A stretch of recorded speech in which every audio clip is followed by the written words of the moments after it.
کراچی کا جو ہے وہ پری انجینئرنگ میں 25.3% بچہ پاس ہو سکا ہے، پری میڈیکل کا 34.63 بچہ پاس ہوا ہے، جبکہ سب سے زبردست رزلٹ تو سکھر بورڈ کا ہے کہ 27.3% جو بچے ہیں وہ پری انجینئرنگ میں پاس ہوئے ہیں، 89.4 پری میڈیکل میں پاس ہوئے ہیں۔ روڑکی بورڈ سے پری انجینئرنگ میں 82.6% اور پری میڈیکل میں 90% بچے پاس ہوئے، جبکہ کراچی میں یہ رزلٹ صرف اور صرف 34% ہے پری میڈیکل کا۔ پری انجینئرنگ کا رزلٹ اس سے بھی زیادہ خراب ہوا۔ اسی طرح خیرپور بورڈ میں سے 83.8% بچہ جو پری انجینئرنگ میں پاس ہوا ہے اور 88% بچہ جو ہے وہ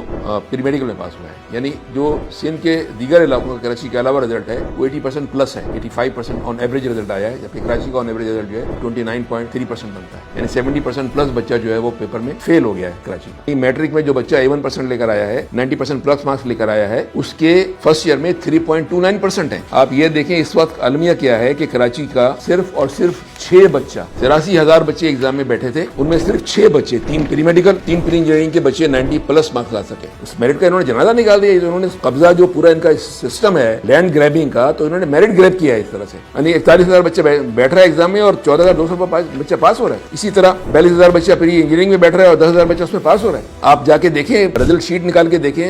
ڈی جے کی اور دہلی کالج کی اور آدم جی کالج کی، تو 6 پیپر میں 2 بچے پاس ہیں، یعنی یہ وہ بچے ہیں جہاں پر 90 پلس اسٹوڈنٹ ایڈمیشن لیتے ہیں۔ یہ تو انہوں نے بالکل اتنا بڑا اپنے ساتھ ہاتھ کر لیا ہے، یہ انشاءاللہ پکڑے جائیں گے، ان کو ہم چھوڑیں گے نہیں۔ کووڈ کے اثرات تو ہم بہت اچھی بات کر سکتے ہیں کہ کیا سکر میں، گھوٹکی میں، خیرپور میں کیا آئنسٹائن پیدا ہو گئے تھے، اور کراچی کی بورڈ میں جو کوئی بہت ہی کوئی قسم کا یعنی کولیپس ہو گئے، ہر چیز میرٹ کولیپس ہو گئی، پروفیسر ختم ہو گئے، ٹیچرز ختم ہو گئے۔ بنیادی جو وہ مسئلہ ہے نا وہ ہے مائنڈ سیٹ کا۔ ہمارے پاس جو 30-35 سالوں میں جو مائنڈ سیٹ بنا ہے سندھ گورنمنٹ کا اور ان کے ساتھ ان کے الائنس جو تھے ان کا، وہ زمینوں پر قبضے کا تھا، پلاٹوں پہ قبضے کا تھا اور ٹوٹل کرپشن کا۔ اس معاملے پر وہ کراچی میں جو ٹیلنٹ تھا، جو بچوں کی جو قابلیت تھی اور جو میرٹ تھی، اس کو وہ ڈکلائن نہیں کر سکے تھے۔ لیکن اب اس دفعہ انہوں نے چونکہ ساری تیاری ان کو پتہ ہے، ساری چیزیں وہ جانتے ہیں، ساری قانونی چیزیں انہوں نے کیلکولیٹ کی ہوئی ہیں اور پورا ڈیٹا ان کے پاس ہے، تو انہوں نے ایک بالکل سوچے سمجھے منصوبے کے تحت کراچی کے بچوں کا جب میرٹ آن پیپر آیا تو انہوں نے اسی طرح سے اس پیپر میں تبدیلی کی جس طرح زمین کے جعلی کاغذات بناتے ہیں یا الیکشن کے بوگس رزلٹ بناتے ہیں، بالکل وہی طریقہ کار انہوں نے استعمال کیا اور کراچی کے بچوں کا بوگس رزلٹ تیار کر کے انہوں نے میرٹ کو